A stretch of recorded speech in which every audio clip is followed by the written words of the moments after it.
everybody. Welcome to my Facebook Live. This is Woody Blackman. How are you doing? Listen, I'm just this old man from the Bronx, a regular guy, but I've had some interesting things happen in my life that I love to share with you if it's benefit for you. As you can see, I am alt-abled. That is the new term for being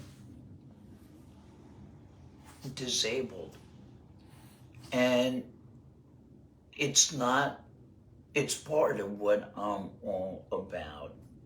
What I'm all about, whether it's in real estate or in business or in helping people with disabilities to go to a next level, it's always about love. And that fuels me, and that's what keeps me going. How this can benefit you. When you're around people that love all the time, it's like a good habit. All of a sudden, you become more loving.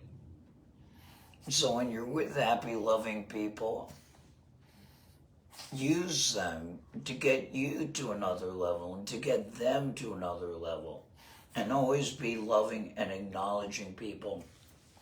Anyway, just tell you, if you're around Woody, you're going to be loving whether you like it or not. And some of my solutions, some of my cures for things are outlandish, but they're all battlefield tested. I want to tell you a little bit about my story. I grew up in a musical household. My dad wrote for Mad Magazine. It's a Gas Nose Job. It was sung to sleep at night by Tiny Tim.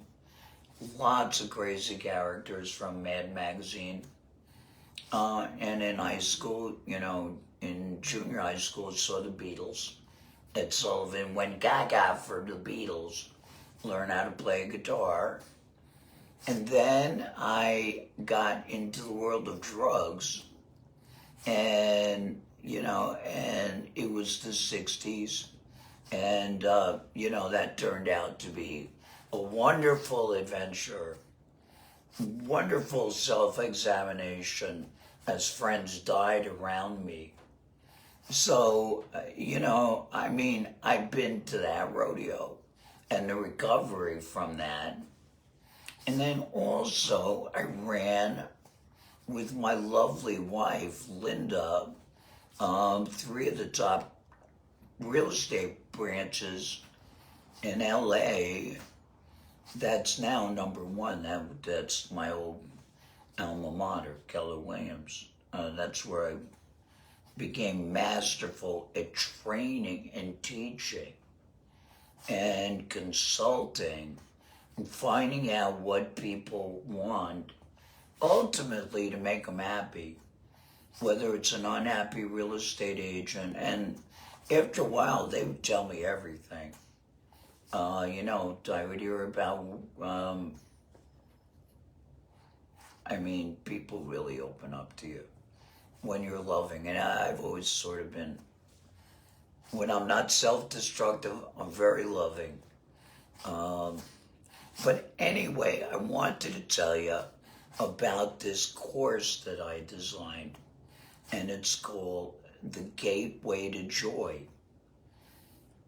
And it brings out so many things in you that make you happy, that turn you on, a vision to live into, and also dumps tons of garbage out of your life. It's like a Roto-Rooter, wham, and gets you into the world of being thankful. And it's all what I like to call a writing adventure.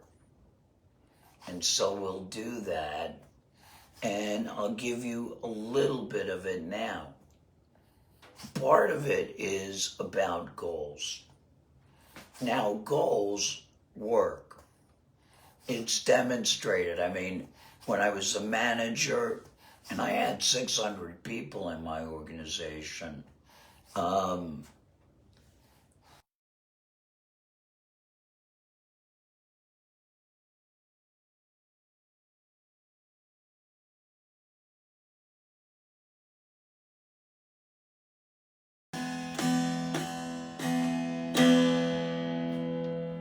they were all driven by goals.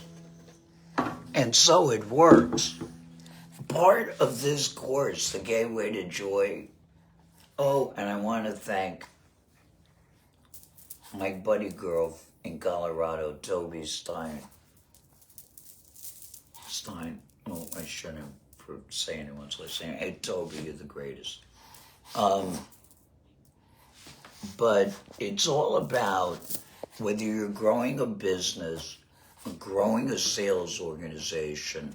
You know, when I started my sales organization, there was only 2 people, me and my wife. Now I have 1,500 people that I influence into that company. Anyway, this course is amazing, and I enjoin you to participate in it. Part of it is about goals. As I said, goals work.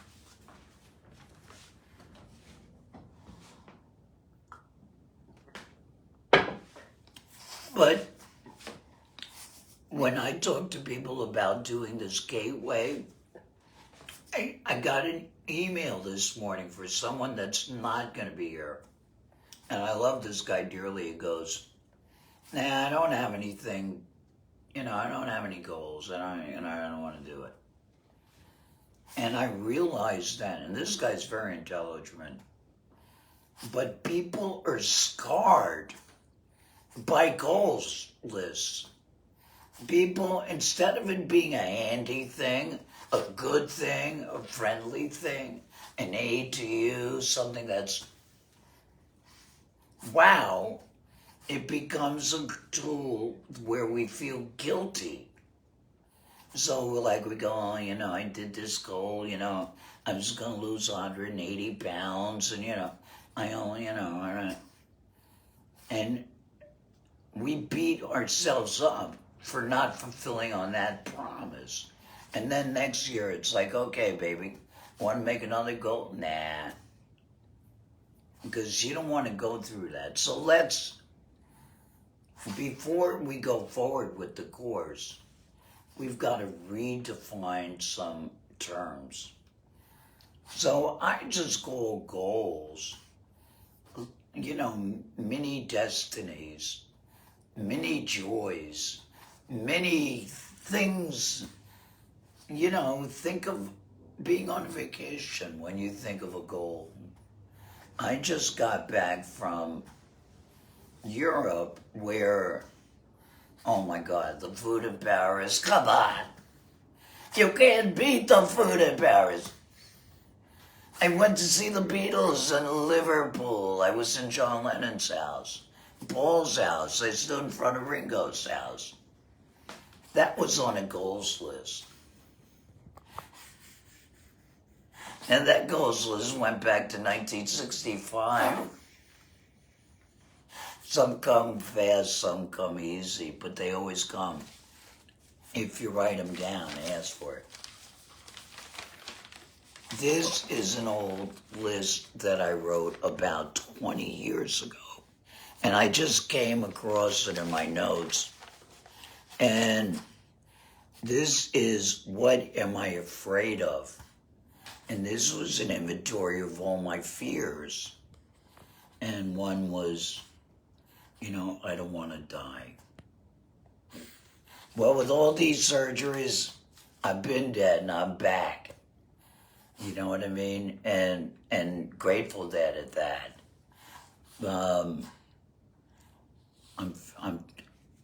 I'm so worried about failing.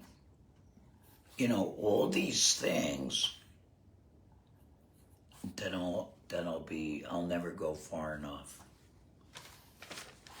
All these things are satisfied. So I want you today, if I leave you nothing, but goal is not a dirty word. And you will not be punished if you don't keep your goal. Here, I invite you to look at it as self-expression, as a new way to ask the universe for something. So we're going to do that on the next announced Gateway to Joy, whether it's, hopefully, I'm going to have guests on my live on this show, and I'm going to get great people that are on top of transformation and are fun. Because if it ain't fun, count us out. So come back and join me. You can go to my website, Woody Blagman at woodyblagman.com, and email me. Let me know your comments, your thoughts. Thank you, and yada yada. We shall meet again